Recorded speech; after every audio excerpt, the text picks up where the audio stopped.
Long, long ago, there lived at the foot of the mountain a poor farmer and his aged, widowed mother. They owned a bit of land which supplied them with food, and they were humble, peaceful, and happy. Shining was governed by a despotic leader who, though a warrior, had a great and cowardly shrinking from anything suggestive of failing health and strength. This caused him to send out a cruel proclamation to entire province was given strict orders to immediately put to death all aged people. Those were barbarous days, and the custom of abandoning old people to die was not uncommon. The poor farmer loved his aged mother with tender reverence, and the order filled his heart with sorrow. But no one ever thought twice about obeying the mandate of the governor. So with many deep and hopeless sighs, the youth prepared for what at the time was considered the kinded mode of death. I am a great warrior, but I am scared when it comes to failing health and strength. And so I order the entire province to immediately put to death all aged people. The mountain road is full of dangers. Look carefully and follow the path which holds the piles of twigs. They will guide you to the familiar path farther down. Oh, honorable mother, your kindness breaks my heart. I will not leave you. Together we will follow the path of twigs, and together we will die. Just at sundown, when his day's work was ended, he took a quantity of unwhitened rice, which was the principal food for the poor, and he cooked, dried it, and tied it in a square cloth, which he swung in a bundle around his neck, along with a gourd filled with cool, sweet water. Then he lifted his helpless old mother to his back and started on his painful journey up the mountain. The road was long and steep. The narrow road was crossed and recrossed by many paths made by the hunters and woodcutters. In some places they lost and confused, but he gave no heed. One path or another, it mattered not. On he went, climbing blindly upward, ever upward towards the high bare summit of what is known as Obatsuyama, the mountain of the abandoning of the aged.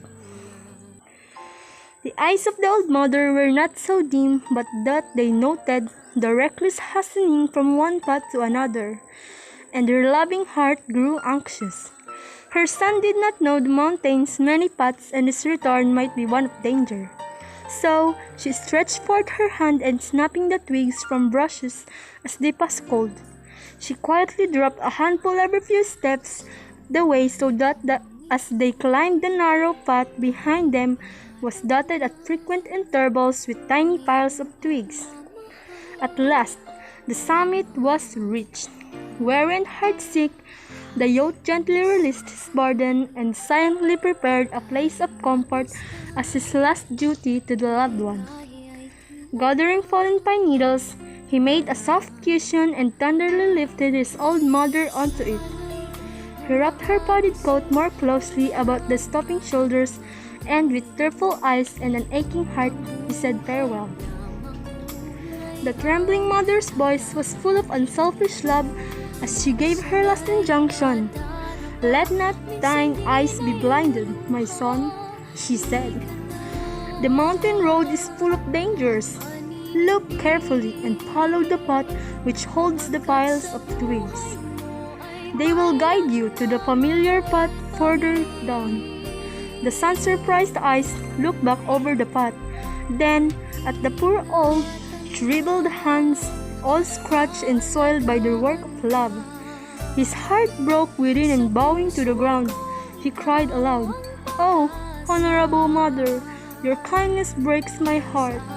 I will not leave you. Together we will follow the path of twigs, and together we will die."